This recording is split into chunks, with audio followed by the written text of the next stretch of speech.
This podcast contains strong language and discussions about relationships, sex, and love. It may not be suitable for younger listeners. This is the Can't Keep My Mouth Shut podcast, and I am Nixalina. Hi, it's Nixalina. And here, tonight, we're all addressing long-distance relationships. More specifically, 7 easy ways to ensure your long-distance relationship lasts. Many of you new listeners won't know that I was actually in a long-distance relationship for 2.5 years. Back in 2017. I was in Singapore, my partner was in the UK, 7,000 miles away, completely different time zones, 8 hours behind me, 7 hours if the clock's changed. But yeah, and we did it for 2.5 years. The relationship, the long distance part ended when he moved to Singapore. So we nailed it. We survived it. And I figured, because I've also had many requests about long-distance relationships, I will give you 7 easy ways to ensure that your LDR survives. It is not, before I go into my 7 pointers, it is not easy. It is very, very difficult, actually, and it really tests you.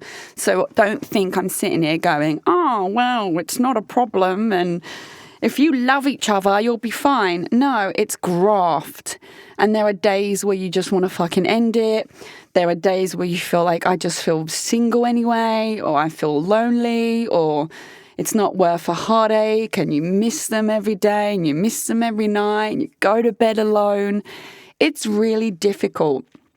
But I am assuming, dearest listener, that you are in a long-distance relationship because you really love that person. And so it's worth that effort, right? It's someone that you obviously don't want to lose, and it's someone that you hope for a long-term happy future with. And in that case, and it was the same for me, let's delve into the 7 easy ways to make it last. Okay, let's go. Point 1, complete trust from the get-go. It has to be point 1 because without this, you're fucked. Honestly, fucked. You have to completely trust each other. You are miles away, or maybe just a few hours apart, or whatever it is. I mean, like me, mine was like an extreme version. If you don't have trust in each other, just don't bother. Because every weekend you're both out, or you're in, or, you can say on the phone, oh, I'm going to sleep now. And then you're not. Turn your phone off, go out, cheat. Like, it's so easy. And I'm so grateful and thankful that me and my partner at the time had that trust. Whether he did or didn't cheat, I don't know. I never knew, but I don't think so. But if he did, okay, irrelevant now. But I trusted him, and that's what matters, right? At the time, I completely trusted him and also trusted myself. I was loyal the whole time because I loved him. It didn't matter how far away he was. He was my person. And it was easy to be faithful. And yes, I would go out, and I was at all these really bougie magazine parties and surrounded by models and stuff here in Singapore. And didn't bother me in the slightest. If you find yourself starting to question each other, nibbling, trusting, where are you, send me photos of where you are. I mean, me and him never did that. We never got there. Thank fuck. Because if you start, send me a photo as proof of where you are, nah, you've already gone down a bad place there. And actually, to be fair, I know people do it even in normal relationships. Just a side note, are you out with the girls? Send me a photo. Send me a photo of where you are. Grow up. If you don't trust me, fuck off.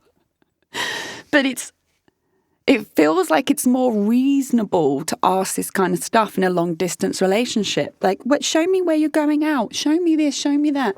You say you're at the office, take a photo. No, you need complete trust. If you don't have that, honestly, can it in. I know it's brutal, but it's the truth. It won't last without it. Point 2, communicate as if you are together. So there's one rule I had for me and my partner. We would text good night and good morning as if we're together. So I'd wake up like, good morning, baby. Miss you, love you, heading to the office today. And it's like my 7 a.m. And then it's his, I think, I'm terrible at fucking times. Midnight? He's asleep. It's the middle of the night for him. But I'd do it anyway. And then when he'd go to bed, he'd text me good night, and it's my nighttime, and I'm asleep. But we communicated as if we were together. And that really helps. Those good morning and good night texts made it feel like more normal, like more functional. Because especially if you guys are really busy and you've got so much going on, you can get really swept up with like your current routine and, there is an element of out of sight, out of mind, and then it can start affecting the relationship in a negative way. So I really like that communication element of like we are together. It really helped. And when you'd wake up to those morning texts, it made you feel good rather than waking up to silence, but knowing your partner's already up and about their day. You know what I mean? It just gives it a little bit more of a routine, like a normalized relationship, even though you're miles apart. Point 3, create a daily routine. And that, I mean, you need to carve out time for each other. So we got to the point, because we didn't at first, and it got a bit messy, like, I'm free, I'm not free, blah, blah, blah. So it would be like, right, I'll take my lunch at this time. That's your time. You take your break. We can video call at that time.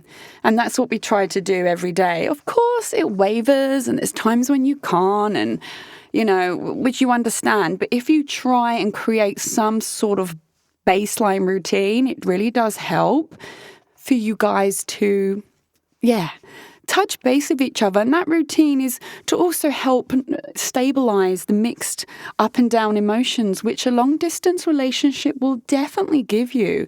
You can't go through that and not have like wobbles and highs and lows and what ifs and sad moments and then highs. So your routine together, along with the, communication that's kind of healthy, normal, daily stuff, it does really help.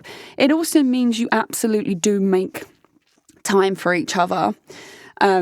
So part of your daily routine is carving out that time. Otherwise, we can all get so busy. We're like, oh, fuck, I haven't fucking called him in 2 days.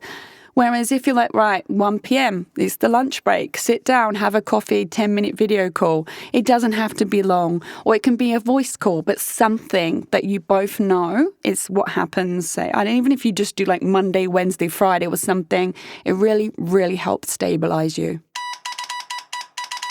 Point 4, plan your trips in advance. It's a bit like that analogy where if you're climbing a mountain, break it down to like each stage, that get to that checkpoint. So rather than being like, oh my gosh, it's forever away, we're apart, plan your trips in advance. Okay, 3 months time, I will fly out to them. Or 2 months time, where you and I can meet at this spot, we'll go on holiday together. And it really, really helps. It gives you something to look forward to. It gives you a closer end goal than just, fuck me, what are we doing? This will never end. Why are we even trying kind of vibe? And because you just get so excited. Like, I remember being so excited. Like, when he used to book his flights to Singapore, I just couldn't fucking wait. I was just beside myself. And I'd go and meet him at the airport and just be like a mess. But it really, really does help you mentally on that one, both of you. And then you get to like have things to talk about as well, like what you want to do on your trip or plans, or if you're going on vacation, where you're going. And it helps bond you. And yeah, mentally you go, right, 10 weeks until I see them. Or, okay, it's 3 months, it's a long time, but we'll be in Bali together soon and it's going to be so worth it. And trust me, it really is always worth it. Point 5, virtual date nights. Do a lot of video or Skype calls where, like, if you can, sit down and eat together. If it's both your dinner times, great, or it's dinner and lunch or breakfast and dinner, try and like create a date vibe through video where you sit, you eat, have a drink, have a glass of wine and feel connected through the phone. We all got a lot better with distance video connections through COVID. Let's be honest, it was the only way we could really communicate with our loved ones who didn't live around. I mean, even if you did live near us, we was all on fucking house arrest. So that is the kind of vibe you go through that, you know, if you remember what it was like, where it helps make you feel you're still close. You still have that person in your vicinity. So yeah, virtual date nights are fantastic. And it's cute, it's fun. Well, it's not as fun as real life ones. You can take them to bed after. But you get what I mean. Talking of, point 6, sex and video calls. Yes, the main issue here is the lack of sex. It sucks. Or it doesn't suck, cock, as the case may be. What you have to do is you have to sext, video sexts, have sexual sessions down the phone. Oh, that guy's got a horde of videos and photos of me. And vice versa. Casey's planning to leak any, bitch, I still got yours. In fact, do I? If I have, they're somewhere far, far away. But I look fantastic, you know, in all of them, so whatever. But I said a lot. I didn't care. I trusted him completely, as per point 1. And if we didn't have the sext and the sensual messages and the videos and all that jazz, it would have probably fallen apart because it's what kept me going. I'm like, yeah, I'd get sexually frustrated. Wasn't enough for me to ever think about ending it because at the time he was my person. But I would just use vibrators and he would do whatever he was up to. And we had many a video call from the beds. I shall leave that point there. But if you're in a LDR and you're worried, yeah, I would say it's a really important, healthy part of that relationship and the connection. And it's fun. You know, sexting of like, when I get hold of you, eventually, we could do this, and this, and you know, sending photos in lingerie, and do you like this, and blah, blah, blah. Moving on. Final point 7. The most important point, you need to have an end goal. This cannot last forever, okay? Long distance doesn't last forever. It's also not healthy forever. Nobody wants to live like that until the end of their days. It doesn't have to be an end goal where you can finally be in the same space like immediately. You might have a 5-year plan. Whatever suits, but you need an end goal. You guys need to know by this day, this year, this time, we will be in the same country. We will be living under the same roof. And if you really can't get that, and you try and you try and you try and you can't find any way to connect like that, that's when I would start to question the relationship. And I'm sorry if that hurts anyone, it sucks, but it's impossible to do this forever. It wasn't easy getting my partner to come over here. He changed his mind a billion times, and every time I'd get excited, he'd change his mind and I'd get really sad. And then he'd change his mind back and back and forth and back and forth. And there are many times I thought about just ending it. I think I tried many times to end it as well. And then we would, find our way back to each other. But it was just too much stress not knowing when this will end. And I'd be like, well, I'm not leaving Singapore. And he's like, well, I'm not moving over there. So I'm like, okay, then there's no end goal. So we can't. I'm not doing this forever, The end goal kicked in and that's how we got to 2.5 years, to be honest, because we had something to work towards. And interesting experience. I don't regret it.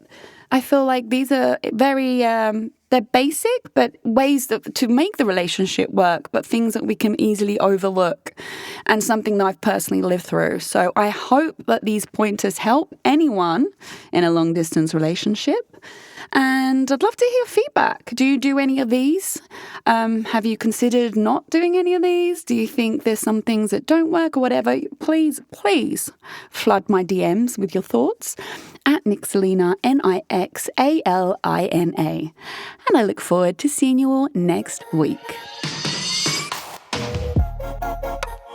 Thanks for listening to the Can't Keep My Mouth Shut podcast. Produced and hosted by me, Nixalina, and recorded in the Splicecast Studios in Singapore. I'm available to listen to on Spotify, Apple Podcasts, Google, and all major podcast listening apps. Do subscribe to enjoy a new episode every Monday evening. Please do give me a 5-star review. It helps other people also find my podcast.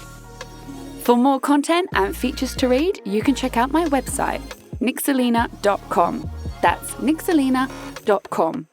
I'm also on social media. Simply search at Nixalina, Nixalina, to find me. Don't be shy. Come say hi.